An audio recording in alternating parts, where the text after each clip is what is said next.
We've come to this Finance Strategy Management Committee meeting on Tuesday, the 26th of November. This meeting is being recorded and will be uploaded to the Town Council YouTube page. Numerous decisions made should be transparent and in the public domain, which will involve more of the community and local democracy.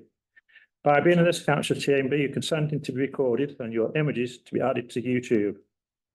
Yeah, the images and sound may be used for training purposes.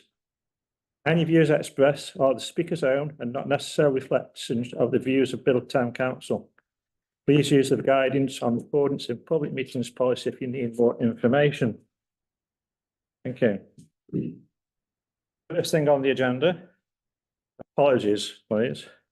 We have, as I know at the moment, we've got Councillor Hart and Councillor Wood. Yeah, I'm subbing for Councillor Wood. Okay, you're substituting for Councillor Wood. Okay, Councillor Bradley. And Councillor Smith. She is. Yeah, she is. Oh, she's not coming. Okay. Okay. Very much. 73, declaration of interest, disclosable pecuniary interests, and any other interests. Nothing declared. If anything comes up later in the meeting, please declare it at that point. Number 4, receive a presentation from Prism in relationship to the cyber essentials. To my left here, we have Tom Southern, who is our IT provider, and he's going to give a presentation. It's over to you, Tom. Thank you very much. First of all, thanks very much for taking some time out to listen to me and hopefully understand everything I've got to say. Please do ask any questions along the way. More than happy to help. So what I want to go through today, just some stats around cyber security and statistics, cyber essentials, which is something that me and Sarah spoke about at length. I would say a couple of times now, a new feature that I've briefly ran past Sarah, but won't go into too much depth about, and then any questions and answers for you. First of all, you take some of these in as you go along, but roughly 7.7 million attacks in the UK in 2023 to 2024, which is a lot, heck of a lot. That means that that's 50% of UK businesses that declare that they have some form of cyber attack. There may be some that don't declare it, and we don't hear about it.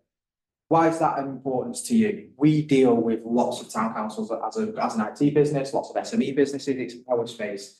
70% of their businesses that reported were in that SME space. Cyber attackers do not go for the big fish anymore. It's not worth their time or their money. They can do it far quicker and far easier through SME businesses and town councils.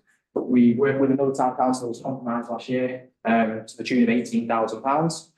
And as a result, they came to us begging for it, despite the fact we advised them on different cybersecurity measures. And again, I spoke to Sarah on that one and advised her about it. Only 30% of UK businesses have assessed themselves against cybersecurity threats, i.e. have done any form of audit internally. Are they at risk anywhere? And 88% of attacks come from inside your organisation. So we as an IT business can do absolutely everything in our power to give you things like antivirus, advise you on the right protocols, what systems you should be using. Unfortunately, most of them attacks happen because people inadvertently let them into your network through phishing emails, clicking on links, filling in information that they shouldn't be doing it, and it's being able to spot them. What we hope to do now, let's digest some of them and I'll send this out to Sarah to send to you, so you can have a bit more of a read about it. What we want to do for you is speak to you about Cyber Essentials, what it is. So Cyber Essentials and Cyber Essentials Plus is a certification for your council in this instance. It's done in 2 parts. The first part is your Cyber Essentials audit, and it's a questionnaire that we'll go through with Sarah. We are a certification body for it. We are IASME approved, and we are backed by the National Cyber Security Centre to do this as well. And it's basically, the first part is a questionnaire that goes through 80 questions around the whole of the infrastructure for, like I say, in this instance, Biddulph Town Council. It will cover off things like how Sarah treats data, how Jodie treats data in the business. What sort of devices do you use? Are they age appropriate? i.e. are they Windows 11 ready? Do they work to the full capability that they're supposed to be doing? Are you safe and secure? That's the first part. The second part, we will then take them 80 questions and we will go away and vulnerability test them. So any third-party softwares that the council use, so it might be Zoom in this instance, always flags up. We will vulnerability test them and make sure that we fix any problems and basically do the remediation work in the background to make sure you guys are all nice, safe and secure and operating at a standard that you should be doing. The CE plus side is the audit of that. We will then go away and audit them vulnerabilities, make sure we've done everything and rerun that full questionnaire to make sure you pass each one of them 80 criteria that Cyber Essentials deems as important. And this is a certification that needs to be done every single year to maintain your certification. What can it do for you and why is it important? If you did have a breach for whatever reason, the first thing you're going to do is ring your insurance. Any sort of insurance that you will have, and they will say, well, what do you do for cybersecurity? And you're going to ring me and go, Tom, what do we do for cybersecurity? I'm going to say, you're not doing anything, apart from you've done your Cyber Essentials. If you do your Cyber Essentials, automatically they will pay out to cover you from that. Also, the consortium that runs Cyber Essentials, the IASB governments, they will pay out up to £20,000 to be able to recover from any sort of data breach. So you've also almost got a double insurance policy. It can also lower your insurance premiums. So it's something to really take seriously. The next part that's going to link into this and why I wanted to speak about it, just touch on it very briefly, is something called Secure 24, which can sit alongside it, but it's something we don't want to do right now. It's something we don't want to implement right now, but it's definitely something for maybe 12, 18 months time, which will run alongside your Cyber Essentials. And it is to stop any sort of breaches happening. So as I mentioned before, 88% of attacks come from phishing emails. So fake emails of people pretending to be someone inside the council or someone, a third party supplier that you might know that name of. The other town council that I was referring to, this is how they got hacked. They had some building work done to the tune of £18,000, and someone was sat maliciously in their inbox waiting for that invoice to come through. They pinched up all the email from the builders, changed the bank account details, and the council transferred them £18,000. And they didn't recover any of that back. The average cost of a phishing attack is about £4,200 per company. We don't want you to go through that. We don't want you experiencing any loss, which is why Cyber Essentials is such an important thing. The next part of that, like I say, is Secure 24. What is it? We can do phishing campaigns for you. So we will send out fake emails to all of you from the post office, .gov websites, Parking Eye, whatever it may be. And then we will send a report to Sarah to see who's opened that email, who's clicked on any malicious links, and who's filled out any information on them links. What that then does is we can highlight that to Sarah and say, these are your vulnerabilities, these are the people that we need to work with to be able to educate them, make sure that they're not clicking on them and not following suspicious emails. We can also do dark web monitoring. Dark web is a place where all your data is stored. So all the horrible phone calls you get and fake emails that you get that you don't want, it's where all your data is stored on the internet. What we do is load that information into Secure 24, and it automatically pings back if the data has ever been sold anywhere on the dark web. And if it has, we'll change the passwords, we'll change emails and addresses and do work with you to make sure that you're as safe as possible. On that, finally, we've then got an education program. So to spot them, once we've spotted them vulnerabilities inside the council, you then have a video emailed to you once a week, 2-minute video with 4 questions on it, and it highlights the latest trends in cyber attacks, phishing attacks, what you need to look out for, just true or false answers. Nice little short video, stays in your memory much longer than an hour one would that you forget and you have to do it again a year later. So it's just regular updates, keeps you on top of it and make sure you know what's coming. Any questions? Yes. Yes. Chair, thanks for the presentation. Given that some of us, me included, run our council emails on our own personal computers, you say you're going to do a technical audit. Yeah. You're physically going to want to examine that computer. In that case, let me just finish then. So in that case, how can you be sure what you think is on that computer is in what I'm not saying I would lie, but I might misunderstand, okay, what was going on. I just wonder how you assure the integrity of the audit if you're relying So on? we work with Sarah. We've got a team of cybersecurity engineers at Prism. We'll work with Sarah to go, what devices have you councillors got, whether it be laptops, Surface Pros, iPads, mobile phones, whatever it may be. As long as they're hitting a criteria, i.e. is it what generation iPhone have you got? And are you working on the latest operating system on that iPhone? That usually, mobile devices don't usually throw up too much for us. It tends to be core staff, so Jodie's, Sarah's laptops. And if you've got any other email addresses linked to that, so your council email addresses that you've got, we'll be able to remote onto them, find out what's going on. We don't need any of your time, for Sarah's time that we're going to pinch for most of it. We'll be able to audit it through Sarah and be able to remote onto that device remotely. So if I may, Chair, just, Yeah, carry on. so if for instance, I hadn't got the latest version of Windows on my laptop, which I have, but if I hadn't, but it's working fine, thank you very much. Yeah. What do we do about that? Right. If you pass the audit, nothing to worry about. We don't need to remote onto it. But if you've not got the latest version, we'll advise Sarah to work with you to update to the latest version of Windows. To pass your cyber essentials. And what if the hardware won't handle any a later version, which could happen? Do you use your council emails on your laptop? Yes, Yeah, we'd advise to change it. but to change the laptop. If it can't handle Windows 11, yes. Okay. For this year, you should be fine. Ayasmi is saying this year. Yeah, I'm going worst case, I'm playing. No, of course, yeah. If this year, you should be fine. Windows 11 readiness kicks in October next year. So we're saying that all devices by October next year will have to be changed if they're not Windows 11 ready. Okay, I think in that case then, just to make a comment at the end of that, I think maybe we need to prepare for issuing council laptops to people. Thank you, thank you. You've answered all the questions, thank you. Thank you for your question. Councillor Yates. Yeah, just really on the phishing emails. Every year, whoever happens to be town mayor is targeted with a phishing email. It's not a hack of their email account. It's just somebody impersonating. And if you hover over the email address, I mean, everybody's wise to what it is now, because every year, you know, can you do me a favour? Can you get me some gift tokens? I'm stuck in the meeting. Yeah. If you hover over the email address, it actually comes up with what email address is at source, and it needs to work out. But the last one was me being which was reported. You deal with those, you can zap those straight away, can't you? Yeah, we can spot them, but it's not necessary. This Secure 24 piece is separate to Cyber Essentials. Secure 24 is something that we are rolling out. Like I said, I spoke to Sarah on it last week and said, do you mind if I mentioned it? Secure 24 is very much a case of where are your vulnerabilities. If you know what to look for already, fantastic. But there's always a new scam out there. There's always a new way of doing it. If someone could be quite innocent, well, could be sat in your inbox, if say, for example, if you're transferring a pension, this happened to my boss. Transferring a pension, sat at Old Trafford having a few pints, and he was waiting for an email.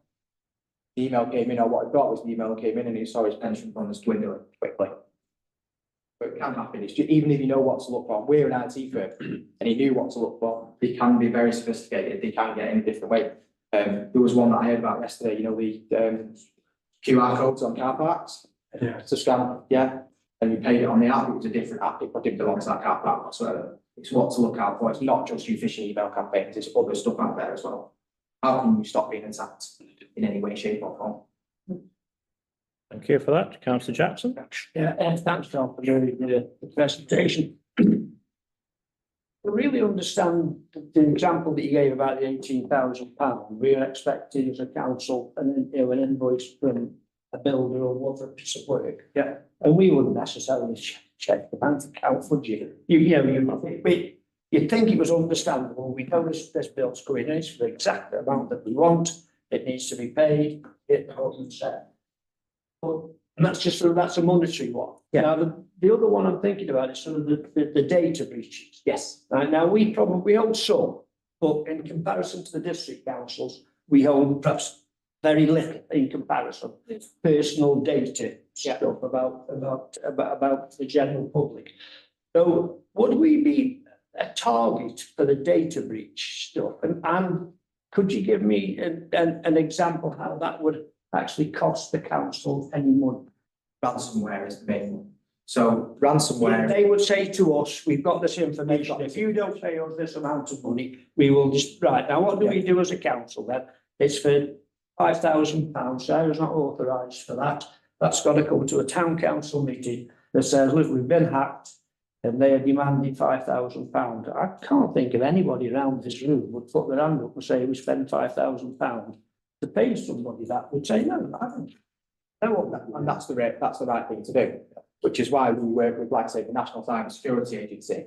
They've got a pot of money for these instances, not to be able to give that money over, because they'll inevitably they'll never give you that data back. They won't do it. What we do as your managed service provider and your IT provider is recover you from the period that you last left off. So you have what we call cloud to cloud backup. So if your data was ever compromised, we would be able to get you back from its last point of activity. We can change your passwords. We can, what National Cyber Security Centre and Cyber Essentials do is help you recover from that. So there would be a cost element to that from us to say, well, let's help you recover from it. How are you going to recover from that from a branding point of view, from an actual technology point of view? We need to secure your infrastructure again. You've got up to £20,000 to be able to recover from that. And not only that, your insurance company will say, well, what do you do for cyber security? Oh, we've got Cyber Essentials, fantastic. They're going to pay out. For me, I mean, there was a comedian many years ago who said the area where he lived was that bad, you didn't shut your windows because you're trying to trapping somebody's fingers in there. This is very similar now, but it's so common, and I think it's Cyber Security Week, isn't it, now at the moment? And certainly that's one of the bonuses of daytime television is the amount of time that national television companies are actually putting on. And so, I mean, if these people turn the mind to something productive, it'd be really good, because some of them are really, really clever ways of doing stuff. And it's not necessarily people of being gullible, you know, bright, clever people, computer literate people can all be caught with this. So some of these guys that do these scams do it for jobs. So there was a 14-year-old kid in China who hacked the PlayStation network a few years ago. Don't know if anyone heard about it. And he did it so he could get a job for PlayStation to say, I've got it to your network, let me fix it. yeah. Thank you. That's Brady. Yeah, I mean, doing Cyber Essentials seems like a good thing for the council to do. Is there an additional cost to the council for doing it? Yes. That'll be, I'll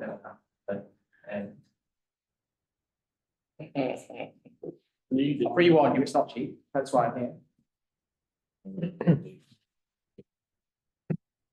Is there any more questions before I ask Tom to show us the cost? Total cost per year would work out at £2,748, inclusive of VAT, which sounds a lot of money. I know, inclusive of VAT.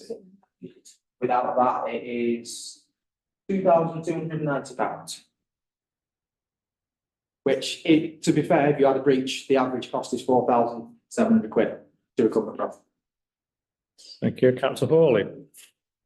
Just going to say, I mean, in a way, this is a question for Sarah as much as anything. How many laptops have we bought for councillors so far? How many more will we require? Because from what John was saying, potentially, with some of us are going to have to upgrade from Windows 10 to 11 if we're going to use council laptops. So obviously, Your laptop may already be ready for Windows 11. yeah, but sometimes, I mean, some of us might not want to upgrade to Windows 11 for various reasons. So potentially, Always think we'd have to be looking towards getting laptops for those councillors. 5 already. Thank you, Councillor Jones. I think just on that point, we have got to buy some more. Is there any scope? I don't know if anybody's done it at district. Is there any scope for putting our email, Biddulph Town Council email, on the district's iPad? That would save us a few quid. District lets you, does it? There's a workaround that actually, something which we're going to get around to asking. What happens? I've got a county laptop. I don't use my district iPad. I've got district on their system to auto forward any emails which come through to my staff Jamoran's email address, my county email address. And what I was going to ask is can you set up the auto forward for Biddulph Town Council emails to come onto my county email address, which is a simple 5-minute job. Service desk job, yeah. Yeah, service desk job. And you can do that. So anybody who's a district councillor, just auto forward. So as far as anybody's concerned, from Sarah's point of view, Jodie's point of view, general public, if they're typing to Biddulph Town Council, Biddulph-TC, it effectively goes out as Biddulph-TC. It just comes up on your On Cyber Essentials, we won't test every single device.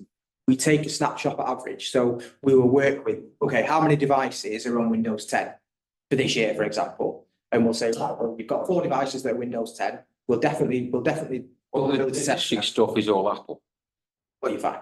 You'll be up to date, yeah. But I was going to say, all we need to do presumably is get the buy-in from the IT at League. So You don't even have to do that because you're auto forwarding. It just happens. I know, Isn't that email? I mean, security on that to stop you doing that.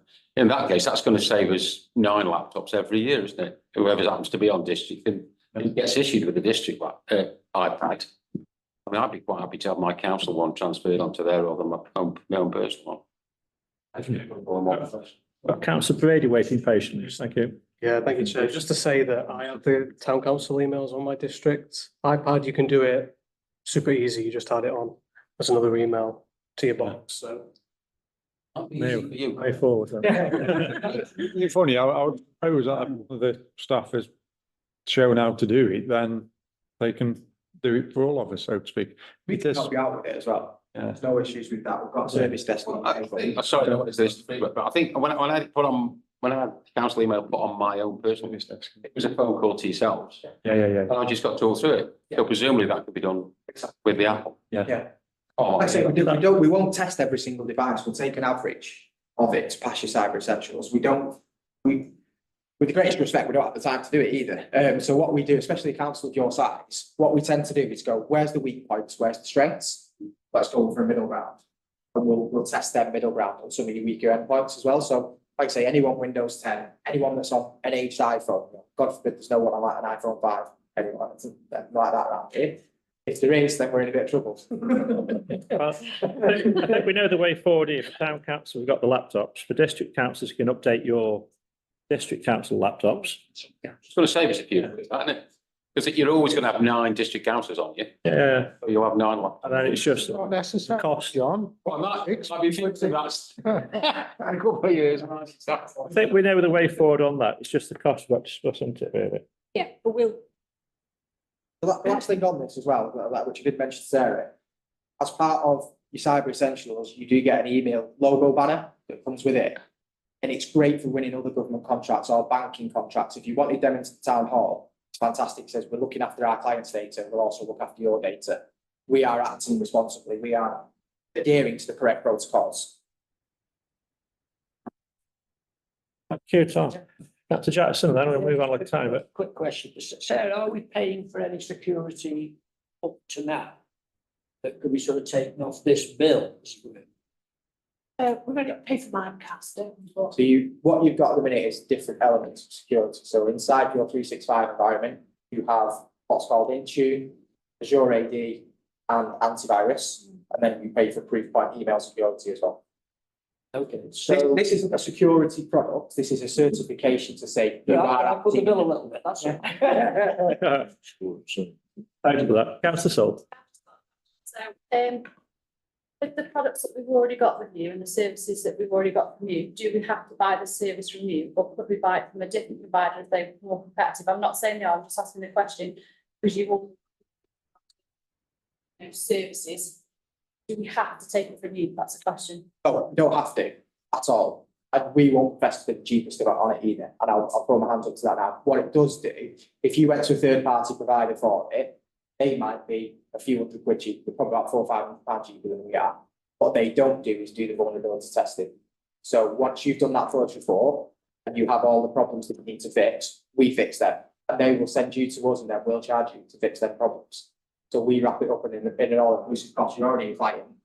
We know we know your infrastructure, we know your needs. They will send you back to us to build up to basically get them vulnerabilities fixed. Does that make sense? Yeah, that's fine. Thanks. Thank you. So where do we want to go now, Chief Officer Phillips? Are you going to send a presentation? Yes. So shall I send that out? And then we have some more thoughts about that. And if anyone's got any other questions, we have a period where we can just kind of ask those. And then are you all right to hear from us kind of January? Absolutely fine. Because that's, we'll have our next meeting in January. We can have another conversation about it then. Does that feel all Order, right? make some decisions then, if that's fine. Yeah. Need a motion, I'll move we do that. Okay, opposed, seconded by. That's Farewell, all in favour. Thank you. Thank you very much, Tom, for your presentation. Appreciate it.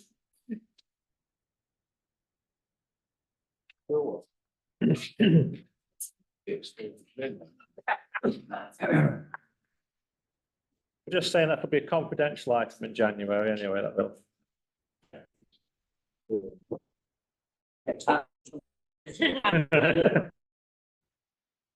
Beyond that, 75, we're in the minutes of this finance committee meeting, management committee meeting held on the 22nd of October. These were approved in council on the 12th of November. Okay. Then there was the town hall finance working group meeting on the 7th of November. Now, there was no decisions made on that meeting, but there was ideas put forward. I'm just bringing the chief officer in to a quick update on that one, please. No, I've got that further on the agenda, Chair. Sorry, just to want to talk about the list of kind of actions that came out of that meeting and the one we had last week. If you want to roll it into one there. Yeah, okay. Is that all right? Yeah, bring it in for a bit later on then. Okay. Thank It's confidential. Yeah. Okay. 76. Audit account matters, approve the bank reconciliation for September 24, all accounts attached.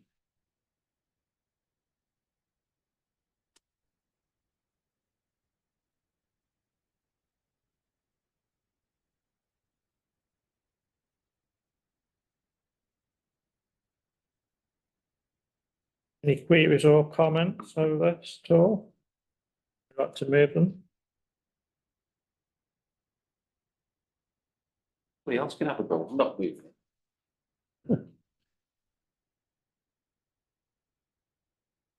Well, it's the same as, it's the document we always present to you. A equals B checks out okay. So after we've All reconciled balances. all our bank accounts, it works. That's the eight. There you go. 8 second, Jackson. All in favour? Thank you. Jackson. Receipts and payments at November 20th attached, 76B.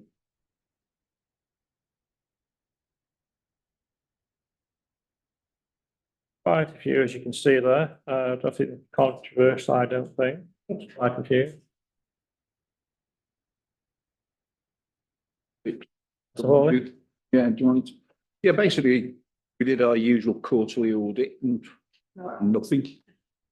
We went through the usual things and we didn't find anything that audits problem. Yeah. I think the only thing that we actually came up with is where there was. Different item on the agenda. Just hang on.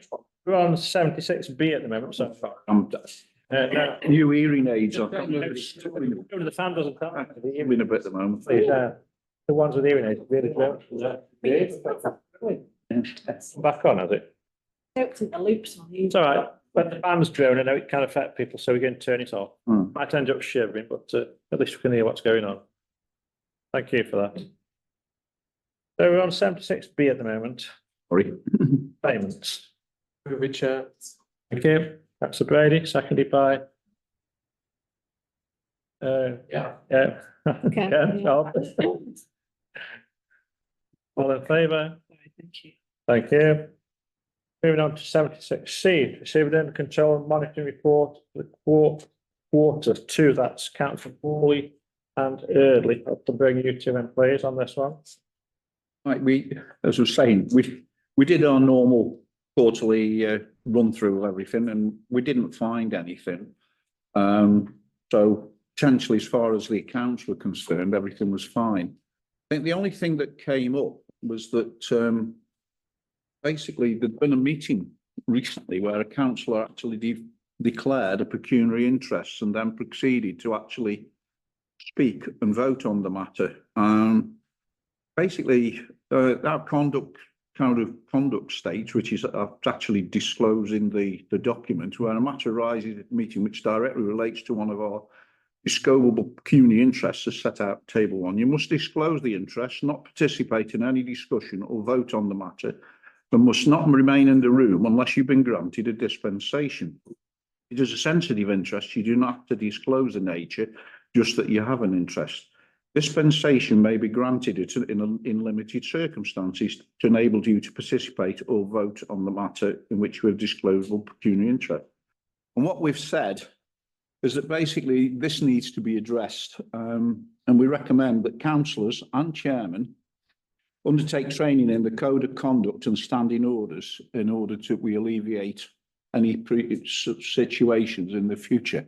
I think it's for the safety of the council and also for the safety of councillors that they can't get called out, that they've actually disclosed a pecuniary interest and then proceeded to talk, speak and vote on it. Basically, there's been no complaint made against it about this. And so we've actually raised it. And I think it's just something that we need to action. And basically just what we recommend is that effectively we undertake some sort of training for all councillors and chairmen. I know that we've got experienced councillors who'll probably say, well, I don't need that. But I think it's time that perhaps we do some refresher training as part of it as well. So that's really the only recommendation that we came out of in that particular review. Well, thank you for that, and thank you for picking up on that point, because it could be easily be slipped, that point could, but it's all a learning curve for all of us that we should be careful of this sort of problem. Councillor Salty, Cassandra? Yeah, on page 4, it says, are there any significant unexplained variances in budget? And then it says, for actual expenditure against the budget regularly reported to the council, has the council prepared an annual budget? There's nothing there about the situation we currently find ourselves in, about a huge variation in budget. I'm not saying too much because we're currently in the main bulk of the meeting, and I'm just wondering if colleagues, it's that. Councillor Hawley to come back on that, please. Yeah, basically it's us explained, and I think potentially what we're saying is, yes, there has been underspends, overspends, but potentially there has been an explanation as to why they're there. So that's as far as what we're looking at. If there had been something in there where money had disappeared, then obviously we would pick that up. But as it said, it's explained, and it has been explained. And we do ask the question on that. Thank you for clarifying that. Councillor Lawton? Councillor Hawley mentioned desirability of training or updating members and chairmen on the regulations, but nothing further was said. What plans would there be to consider and potentially implement the suggestion? Yes, PCA do this type of training package, but we could do possibly internally as well. Yeah, I can see a cost for that. If you want somebody to come to you, they will travel. They don't have to do it. The most of their courses now are online rather than different venues across Staffordshire, so they will come here if we want to do that. Got a training budget, so we could look at that. Okay. Everybody okay with that idea? Chair, could I move? Councillor Jackson, yeah. We take that forward? Thank you. All in favour of that? More experienced councillors. Thank you. Thank you for doing a very thorough internal audit, both of you. Thank you very much.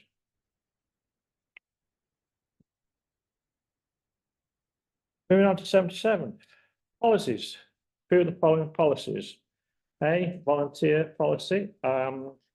I believe that Councillor Salt wishes to speak on this one. Mention that, yeah. My proposal would be that we take this to the next financial agenda, and Sarah does some work on it, because currently the Equality Act doesn't apply to volunteers, and Sarah's absolutely right to take that element out of the policy. However, if it was tested in a court of law, which there's no current case law, but if it was tested in a court of law, and we believe, or one of the reasons we have volunteers is because we're providing a service to the community by offering the community opportunity in order to volunteer and improve their prospects. And if you read our policy, that's one of the reasons for doing so. If someone felt they were discriminated by Biddulph Town Council, they could take that to a court of law, and the court of law will probably provide fines in their favour. There's just no current case law at the minute. So my proposal would be that this policy goes back to Sarah and the team, and it's rewritten so it doesn't look as though we're providing a service to the society by providing volunteer roles, because otherwise we do leave ourselves liable to the Equality Act, even though it's not being tested. That'd be my proposal. Okay. Any more comments? No. I second that, Chair. Councillor Jackson. Can I just say on this, I bounced this to the solicitor who didn't have the same concern. Is it easier to change the equal opportunities bit at the back? You know, in 3.9. I'm just wondering about writing a policy that says we're not doing something that. Well, exactly, but that's what I'm saying, so. Yeah. I don't know how to write that. Yeah, exactly. Because if that's what we do. Doing opportunities. Yeah. The only reason why the Equality Act doesn't apply is because it's never been tested. Yeah, okay. But if it was tested and we said that it didn't apply, then they've got a case against us. If it was tested and we said it does apply, there isn't a problem and therefore there's nothing to complain about. So taking it out is the problem. Leaving it in isn't a problem because it's not been tested and no one's going to tell us off for leaving it in. We're only going to get tested in a court of law by taking it out.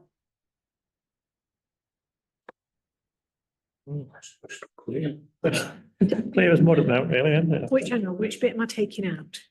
Where it says, although it says, Yeah. I think you've said, Biddletown Council operates an equal opportunities policy in respect of both paid staff and volunteers. Volunteers will be expected to have an understanding and commitment to an equal opportunities policy. But somewhere else it says that the Equality Act isn't relevant, isn't it? And it's been taken Next out. paragraph, yeah. What paragraph's that now? 3.9 is the one where it's changed. Although volunteers are not covered by the Equality Act 2010, I think that should be removed. There's no need for that to be there. Because actually, if it was tested, they would be covered. Take the sentence out. Take the sentence out up to the comma, and then it starts off that the council will not discriminate against any volunteers. Just take. Just that first 8 words or so. 1, 2, You don't need to qualify that, you just with the council. 10 words, including the date, and then you're covered. It's easy. All happy to do that. Yeah. Okay.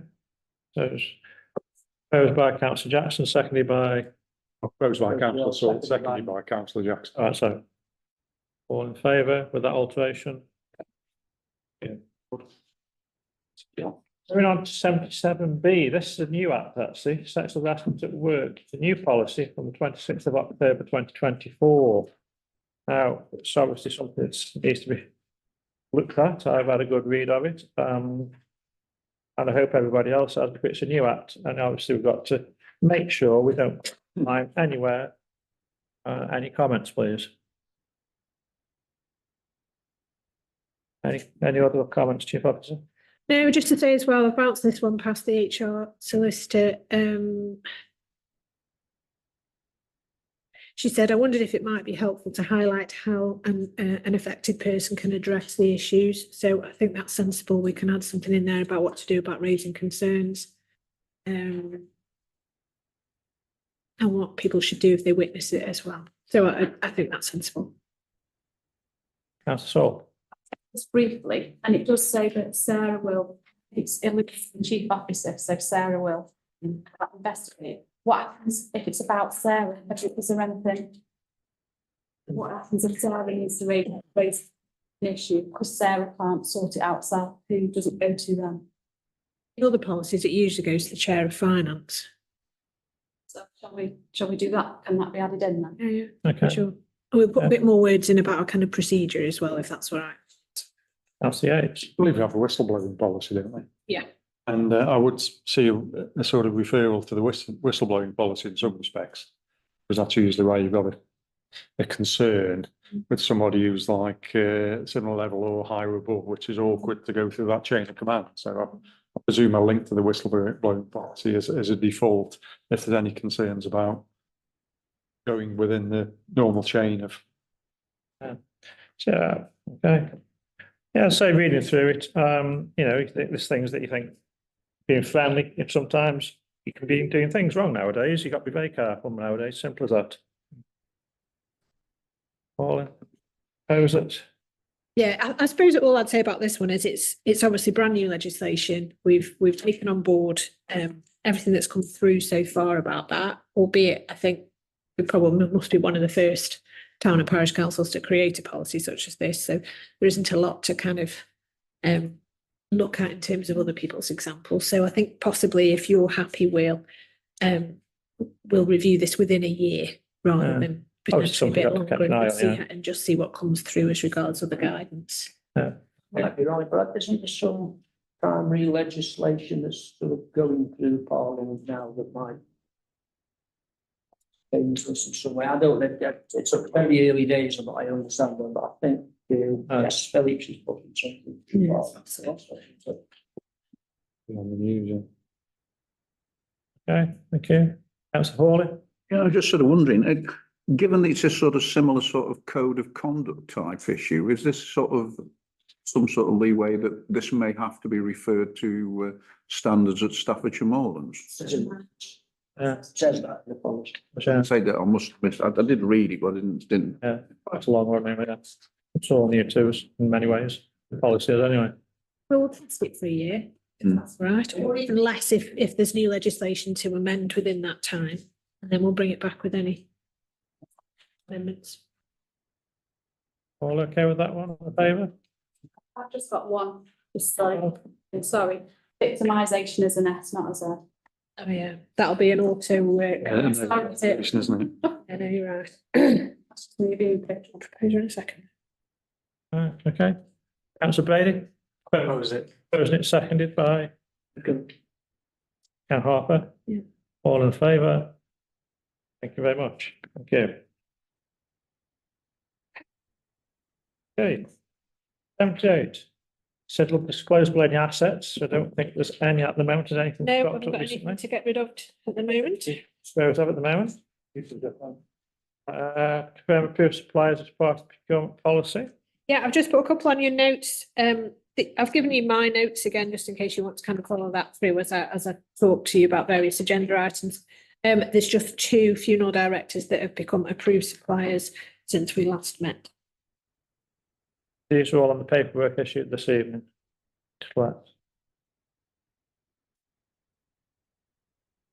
Okay. All in favour of that one? Opposed? Seconded. Who's proposing second? Councillor Hawley, seconded Councillor Fowler. All in favour? Yeah. Confidential now. Everyone. Thank everyone. Yeah. That actually brings us to the end of the public section of this meeting. We're now going to confidential. Thank you, YouTubers, for watching us. See you again. Good evening.